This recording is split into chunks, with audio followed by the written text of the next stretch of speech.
हरे कृष्णा। हम श्रीमद् भगवद गीता के तृतीय अध्याय कर्मयोग इसके 11वें श्लोक को आज पढ़ रहे हैं। आज के श्लोक में हम क्या सीखेंगे? हम जानेंगे कि मनुष्य का जीवन किस प्रकार देवताओं पर निर्भर है, राइट।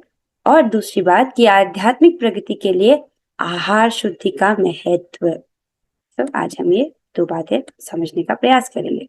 पहले श्लोक की कुछ आवृत्ति करेंगे। अब माता जी आप बोलिएगा।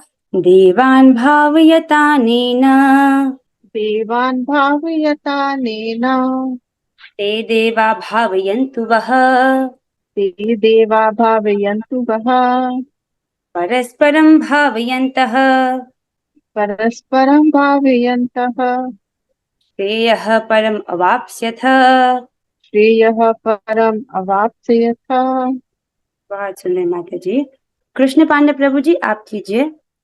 देवान् भावयतानेन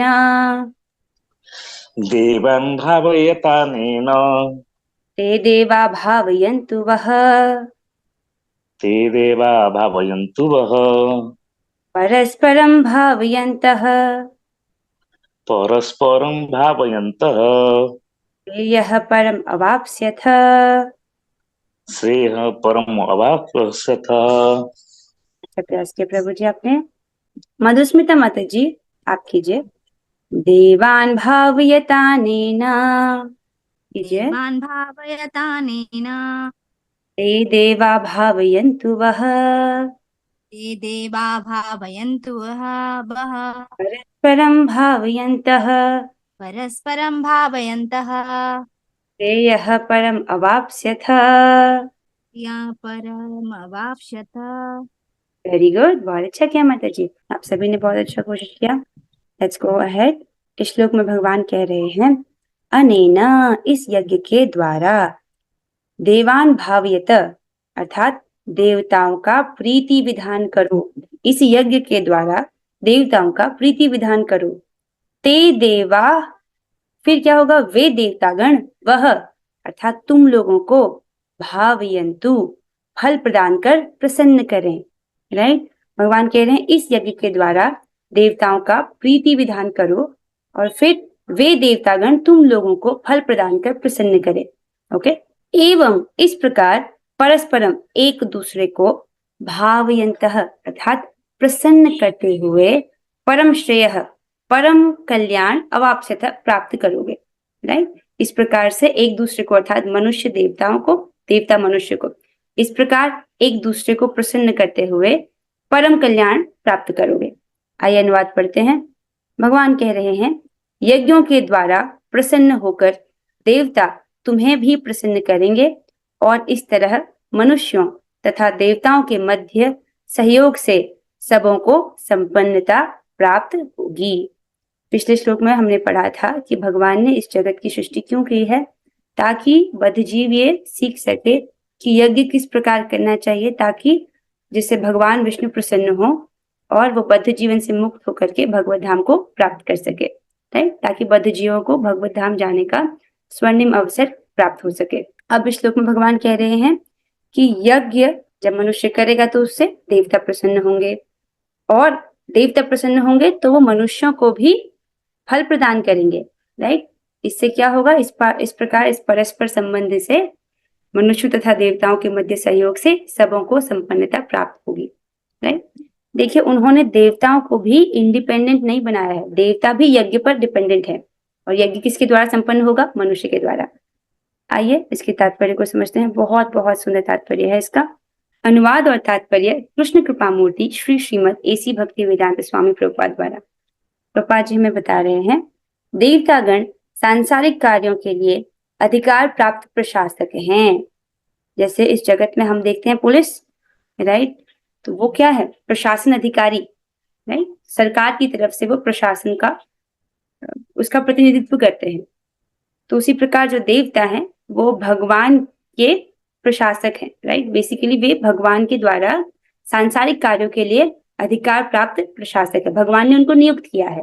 प्रत्येक जीव द्वारा शरीर धारण करने के लिए आवश्यक वायु, प्रकाश, जल तथा अन्य सारे वर उन देवताओं के अधिकार में हैं जो भगवान के शरीर के विभिन्न भागों में असंख्य सहायकों के रूप में स्थित हैं। बहुत सुंदर बात है, इसको समझिए क्या कह रहे हैं प्रभुपाद जी। तो प्रत्येक जीव द्वारा शरीर धारण करने के लिए आवश्यक वायु, राइट, हमको चाहिए सांस लेने के लिए हवा, राइट, और प्रकाश। देखिए अगर ठंडी के मौसम में धूप ना आए तो कितनी परेशानी सबको होती है। तो प्रकाश, जल तथा अन्य सारे वर उन देवताओं के अधिकार में हैं, राइट, जो भगवान के शरीर के विभिन्न भागों में असंख्य सहायकों के रूप में स्थित हैं। तो देवता क्या है? भगवान के अंग हैं। और कैसे हैं? असंख्य सहायकों के रूप में स्थित हैं। तो भगवान ने इनको ये सेवा प्रदान की है। जैसे सूर्यदेव को सेवा मिली है, इंद्रदेव को क्या सेवा है? वर्षा की सेवा है, राइट। सो ये सब क्या है? भगवान के सेवक हैं। आइए चलिए, सब जान रहे हो, राइट। सांस लेने का महत्व, तो हम देवताओं पर निर्भर हैं, isn't it? और अगर किसी वर्ष अकाल पड़ जाए, अर्थात बरसात ना हो, तो उससे इस चीज के कारण सबको उसको भुगतना पड़ता है। अगर अकाल पड़ जाता है तो वर्षा भी बहुत महत्वपूर्ण है। अब आइए देखिए, जो अन्न हम खाते हैं, राइट, अन्न अर्थात गेहूं, चावल, बाजरा, जो भी अन्न है वो सब किस प्रकार उगाया जाता है? धरती से, राइट। तो क्या केवल इंसान की मेहनत से हो जाता है? नहीं, उसमें बहुत बड़ा योगदान होता है देवताओं का। अगर सूर्य आए ही ना, सूर्य का प्रकाश हो ही ना, तो अन्न किस प्रकार उग सकता है, राइट। और अन्न तो हम सबको चाहिए, राइट, हम सभी अन्न पर आश्रित रहते हैं। उसी प्रकार अलग अलग फलों में अलग अलग रस, जैसे केले का जो रस है वो अलग ही है, आम का जो रस है वो अलग है। तो इस प्रकार का रस कौन भरता है? इसको भगवान भगवत गीता में आगे स्पष्ट करेंगे कि वो चंद्रमा के रूप में सभी वनस्पतियों में रस भरते हैं, रस प्रदान करते हैं। तो केले का रस आपको अलग अनुभव होता है, आम का रस आपको अलग अनुभव होता है, अंगूर का अलग, राइट। ये सब कैसे होता है?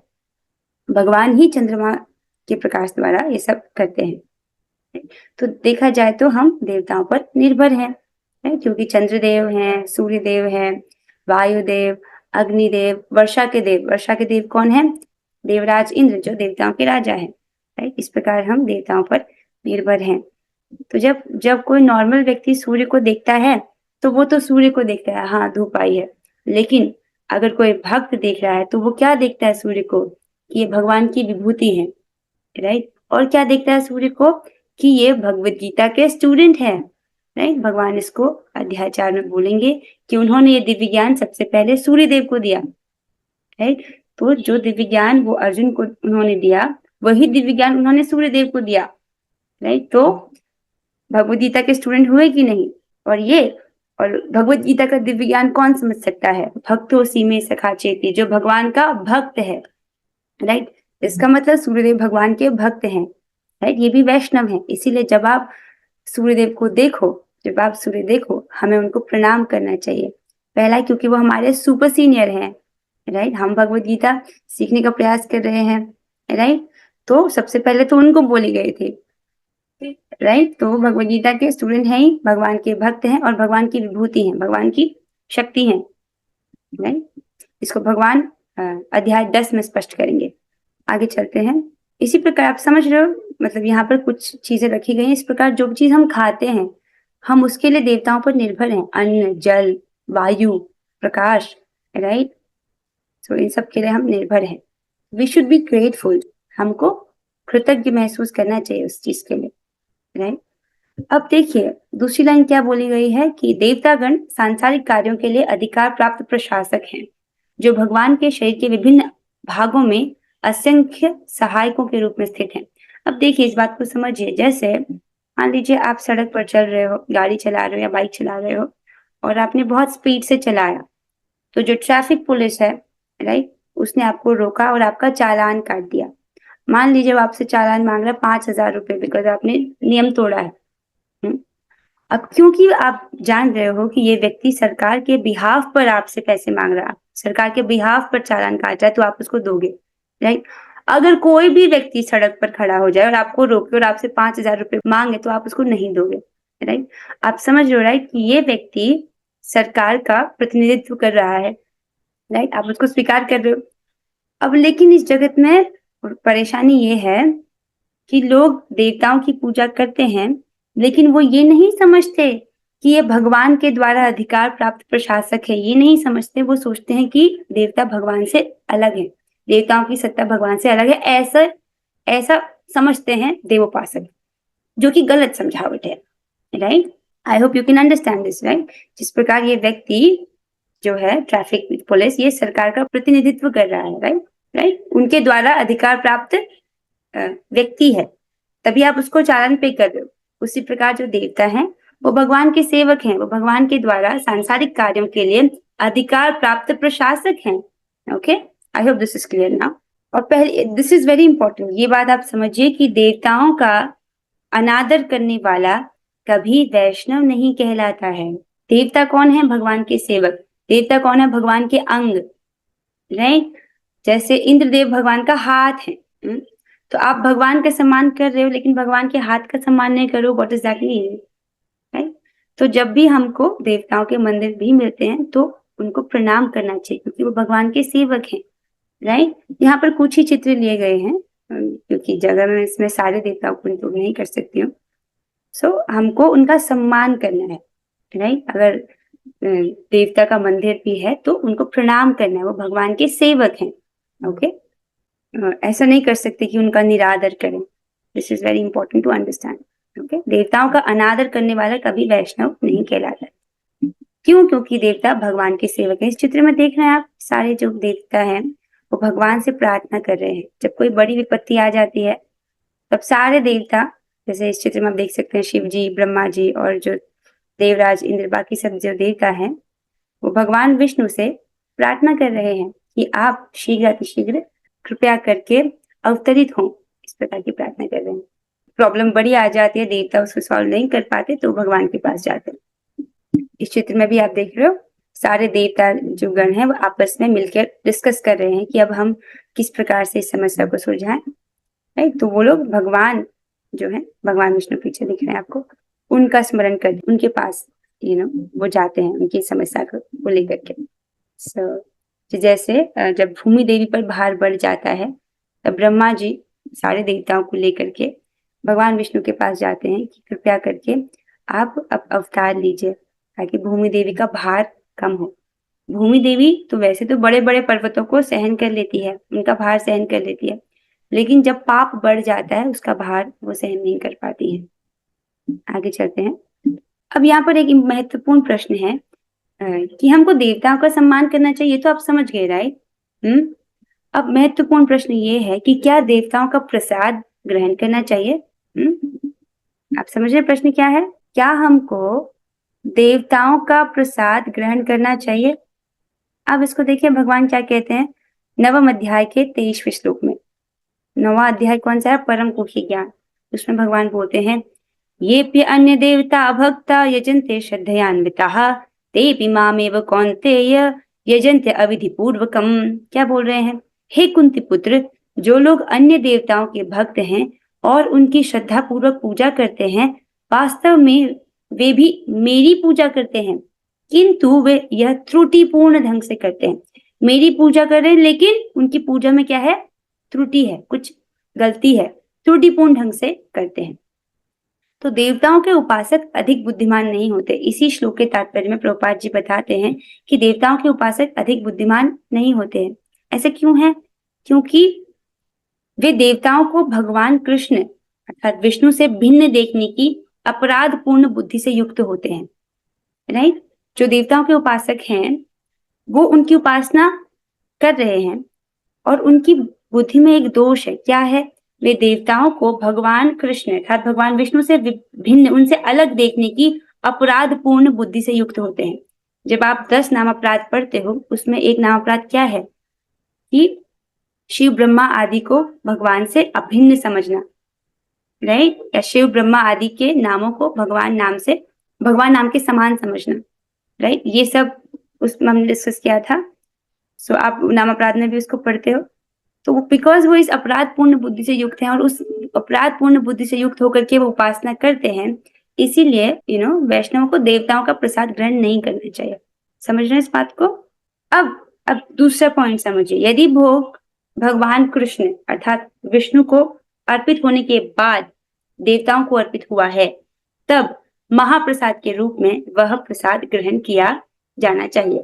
जैसे उदाहरण के तौर पर जगन्नाथपुरी में पहले प्रसाद भगवान जगन्नाथ को लगता है, उसके बाद वो प्रसाद बिमला देवी अर्थात माता पार्वती जो कि बिमला देवी के रूप में वहां पर विराजमान है उनको लगता है, तो फिर वो महाप्रसाद के रूप में सारे भक्तों को दिया जाता है। राइट, इस प्रकार से हम ग्रहण कर सकते हैं। लेकिन अगर सीधे वो देवता को अर्पित है, वो वैष्णव को ग्रहण नहीं करना चाहिए। ठीक है, क्या ये बात स्पष्ट हुई है? सबको समझ आया है?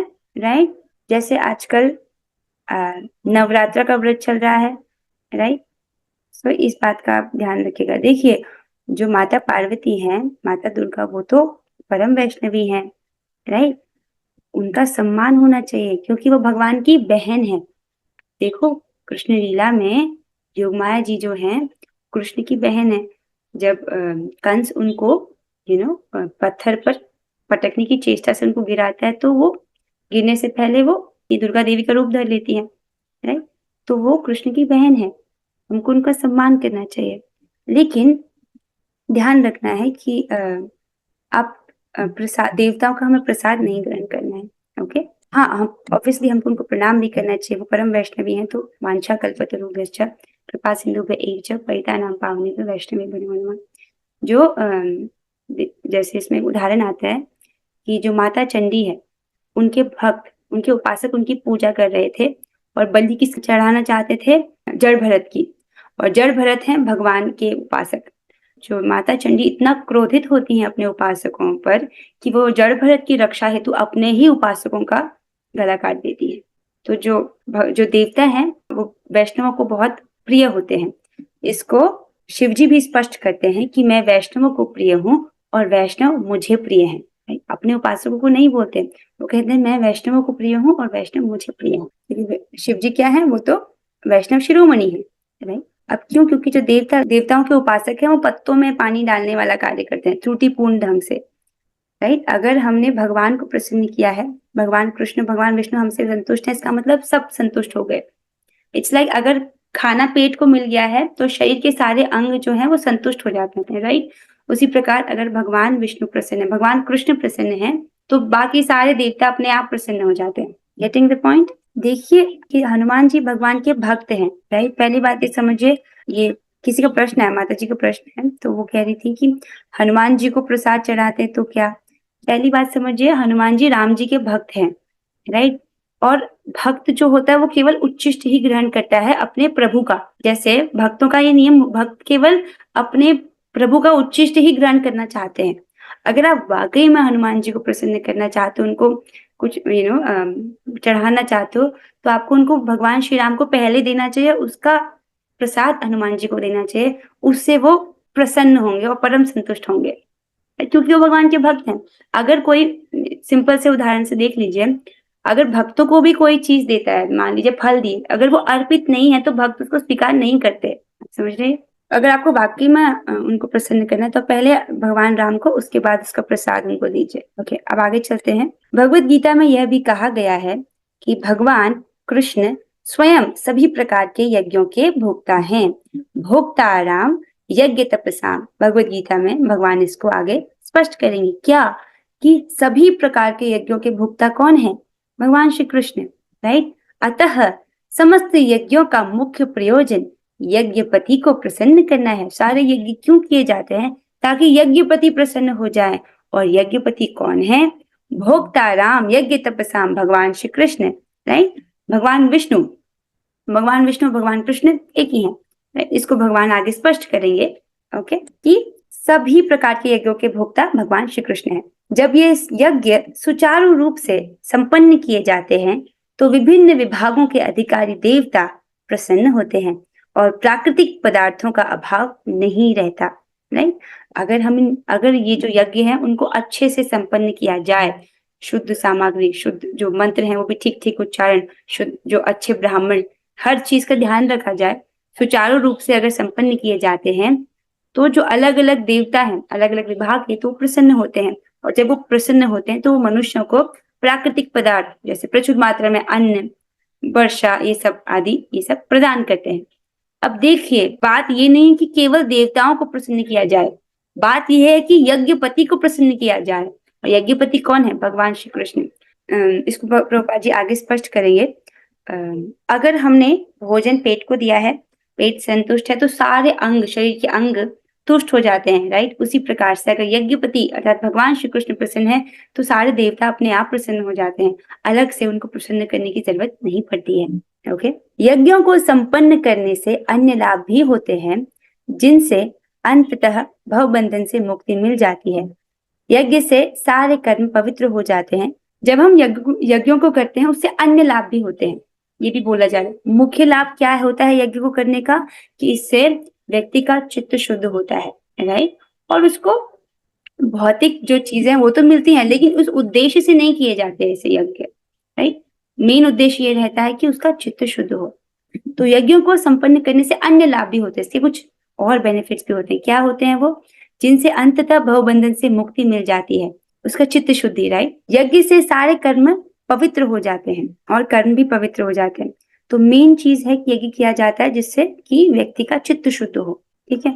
अब जहां यहाँ पर बोला गया है कि जैसा कि वेद वचन कहते हैं, आहार शुद्ध सत्व शुद्धि, सत्व शुद्ध ध्रुवा, स्मृति स्मृति लंबे, सर्व ग्रंथि नाम विप्रमोक्षः। क्या कह रहे हैं? यज्ञ से मनुष्य के खाद्य पदार्थ शुद्ध होते हैं और शुद्ध भोजन करने से मनुष्य जीवन शुद्ध होता है, राइट। यज्ञ से मनुष्य के खाद्य पदार्थ, उनके खाने पीने की जो वस्तुएं हैं वो शुद्ध होती है। और अगर शुद्ध भोजन करने से क्या होता है? मनुष्य जीवन शुद्ध हो जाता है। और जीवन शुद्ध होने से क्या होता है? जीवन शुद्ध होने से स्मृति के सूक्ष्म तंतु शुद्ध होते हैं और स्मृति तंतुओं के शुद्ध होने पर मनुष्य मुक्ति मार्ग का चिंतन कर सकता है और ये सब मिलकर कृष्ण भावनामृत तक पहुंचाते हैं, जो आज के समाज के लिए सर्वाधिक आवश्यक है। वापस समझिए इस बात को, महत्वपूर्ण बात है। यज्ञ से क्या होता है? खाद्य पदार्थ की शुद्धि, राइट। और जब खाद्य पदार्थ, व्यक्ति का आहार शुद्ध हो तो क्या होता है? उससे मनुष्य जीवन की शुद्धि। यहाँ आइए, आहार शुद्ध और सत्व शुद्धि। यहाँ पर जो सत्व है इसका मतलब सत्वगुण नहीं है, यहाँ पर सत्व का मतलब है चित्त। जब व्यक्ति का आहार शुद्ध होता है तो उससे उसका चित्त शुद्ध हो जाता है। गेटिंग दिस इज, ये बहुत बहुत महत्वपूर्ण है इस बात को समझना, राइट। सो जब खाद्य पदार्थ की शुद्धि होती है अर्थात आहार शुद्ध होता है तो मनुष्य जीवन की शुद्धि होती है। मनुष्य जीवन की शुद्धि से क्या होता है? स्मृति के सूक्ष्म तंतु की शुद्धि, राइट। तो व्यक्ति के स्मृति की सूक्ष्म तंतुओं की शुद्धि हो जाती है। अब जब स्मृति के सूक्ष्म तंतु की शुद्धि हो जाती है तब व्यक्ति मुक्ति के मार्ग का चिंतन कर सकता है। जब उसका कुछ चित्त पवित्र हुआ, शुद्ध हुआ, तब जाकर के वो इस जगत में जो भोग वांछा है उससे ऊपर उठ सकता है, तब वो मुक्ति मार्ग का चिंतन कर सकता है। तब उसको इस प्रकार की बुद्धि प्राप्त होती है कि वो सोच सकता है इसके बियॉन्ड, इन मटेरियल डिजायर्स के बियॉन्ड भी वो सोच पाता है, राइट। बहुत इंपॉर्टेंट है इस बात को समझना कि आहार शुद्धि, आहार शुद्ध और सत्व शुद्धि, ये बात जिसको समझ आ गई उसको बहुत, उसकी जो आध्यात्मिक प्रगति होती है बहुत तीव्रता से होती है, ठीक है। अगर व्यक्ति का चित्त जो है वो अशुद्ध है, अगर व्यक्ति का चित्त अशुद्ध है तो उसका चित्त किस तरफ भागेगा? वो सोचेगा कि मेरा जीवन का लक्ष्य है कि मुझे धन चाहिए, जन अर्थात फॉलोअर्स चाहिए, या स्त्री, या झूठी प्रशंसा प्राप्त करना, झूठी प्रतिष्ठा प्राप्त करना। इस प्रकार को वो मानेगा कि ये मेरे जीवन का लक्ष्य है, अशुद्ध चित्त। लेकिन अगर उसका चित्त शुद्ध होता है तो वो इस बात को समझ पाता है कि जीवन का लक्ष्य भगवान श्री कृष्ण को संतुष्ट करना है, राइट। क्योंकि सभी यज्ञों का उद्देश्य क्या है? भगवान कृष्ण को प्रसन्न संतुष्ट करना, right. I hope this is clear. क्या है मेन बात? आहार शुद्ध हो, सत्व शुद्धि। इतना महत्वपूर्ण है कि आप समझिए जो हमारा आहार है वही हम हैं, राइट। अगर कोई आध्यात्मिकता में प्रगति करना चाहता है लेकिन उसका आहार शुद्ध नहीं है, वो मान लो मांस खा रहा है, तो मांस खा रहा है और आध्यात्मिकता में प्रगति ये साथ में नहीं हो सकता, राइट। सो आहार शुद्ध होना बहुत आवश्यक है, वेरी इंपॉर्टेंट। और एक और इम्पोर्टेंट बात है कि आई थिंक वो बात आपको एक्टिविटी करके ही समझ आएगी। आज की क्लास को हम यहीं पर विराम देना चाहेंगे। एक एक्टिविटी हम क्लास में करेंगे ताकि आप इस बात को समझ सकें कि कितनी गंभीर बात है, राइट। मनुष्य जीवन का उद्देश्य क्या है कि चित्त का शुद्धिकरण करना, राइट। चित्त का शुद्धिकरण करना हम सबका प्रोजेक्ट है। उसके लिए बहुत महत्वपूर्ण है कि हमारा आहार शुद्ध हो। जो अशुद्ध चीजें अर्थात मांस, मदिरा, अंडा, मछली आदि, प्याज, लहसुन आदि, या चाय या किसी भी प्रकार का इंटॉक्सिकेशन, शराब, नशा आदि, वो सब नहीं ग्रहण करना चाहिए। जिस भी व्यक्ति को आध्यात्मिक जीवन में प्रगति करनी है उसके लिए ये बात है, ठीक है। आई थिंक हम सभी प्रगति करना चाहते हैं। ओके, लेट्स आई थिंक कुछ प्रश्न उत्तर है, अब आपकी बारी है। ओके, सो मुझे लगा था कि प्रश्न यहीं पर क्लास विराम हो जाएगा। एक बात हम ले जाते हैं क्लास से कि अब जब भी आप सूर्यदेव को देखो उनको प्रणाम जरूर करना चाहिए, ठीक है। ओके, अब कुछ प्रश्न उत्तर हैं, अब आपकी बारी है। पहला प्रश्न है, मनुष्य का जीवन देवताओं पर किस प्रकार निर्भर है? किससे पूछ लिया हम उसको। सुचित्रा माता जी, आप बताइए कि मनुष्य का जीवन देवताओं पर किस प्रकार निर्भर है?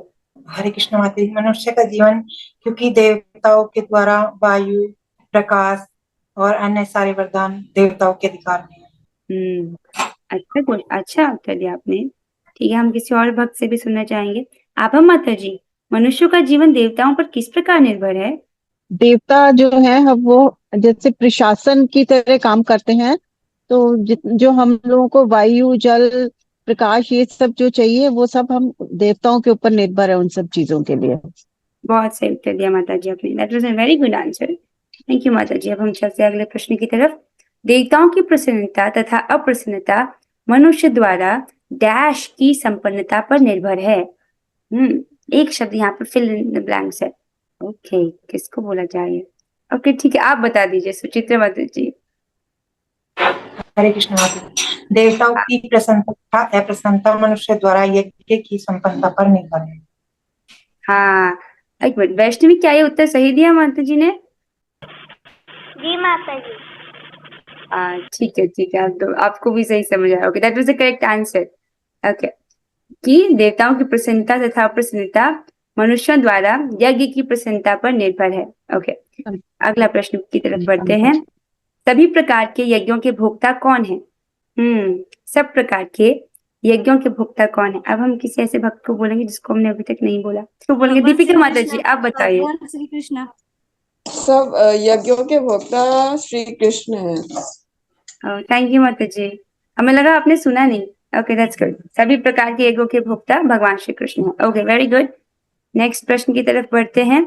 समस्त यज्ञों का मुख्य प्रयोजन यज्ञपति को प्रसन्न करना है।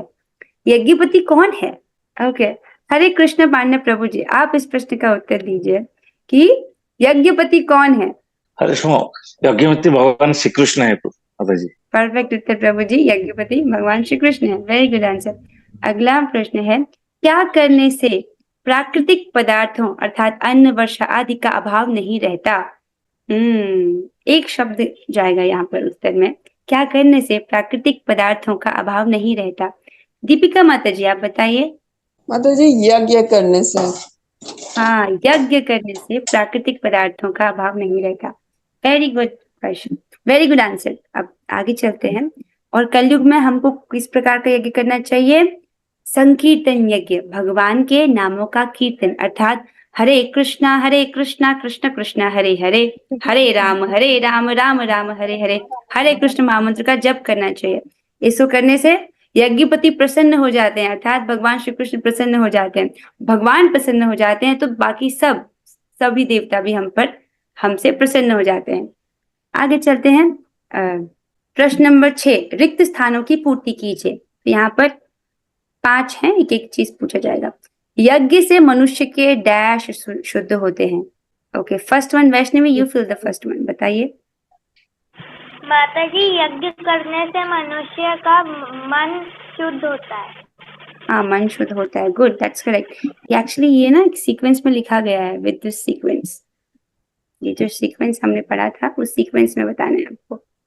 ओके, अच्छा, अमाया माता जी, आप पढ़िए। यज्ञ से मनुष्य के डैश शुद्ध होते हैं। यज्ञ से मनुष्य का चित्त शुद्ध होता है। हाँ, करेक्ट आंसर है, यज्ञ से मनुष्य का चित्त शुद्ध होता है। पहले वाले का है यज्ञ से मनुष्य के खाद्य पदार्थ शुद्ध होते हैं। धीरे धीरे बताने हैं ना, आप तो एकदम डायरेक्टली एंड में पहुंच गए। यज्ञ से मनुष्य के खाद्य पदार्थ शुद्ध होते हैं। Okay, correct. अगला वाले पे चलते हैं।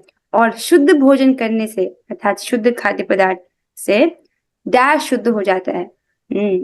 इसको कौन बताएगा? अच्छा, अब बताइए माता जी, अमाया माता जी, कि अगर हम शुद्ध भोजन करेंगे तो उससे डैश शुद्ध हो जाता है। चित्त शुद्ध हो जाता है। हाँ, चित्त शुद्ध हो जाता है। Very good, let's go in the sequence. और शुद्ध भोजन करने से मनुष्य का जीवन शुद्ध हो जाता है। राइट, उसका पूरा लाइफ शुद्ध हो जाती है। हम स्टेप बाय स्टेप जा रहे हैं। जीवन शुद्ध होने से डैश शुद्ध होते हैं। मुझे लगता है सुचित्रा माता जी को पता चल गया है। तो आप बताइए माता जी, थर्ड का उत्तर। स्मृति सूक्ष्म तंतु शुद्ध होते हैं। वेरी गुड माता जी, क्योंकि जो प्रश्न है उसका उत्तर नीचे वाली लाइन में है। जीवन शुद्ध होने से स्मृति तंतु शुद्ध होते हैं। बहुत सुंदर। अच्छा, अब आगे। और स्मृति तंतुओं के शुद्ध होने पर मनुष्य डैश का चिंतन कर सकता है। किसका चिंतन कर सकता है? कौन बताएगा? अच्छा, वैष्णवी आप बताइए, क्या उत्तर है इसका? माता जी, कृष्ण का चिंतन।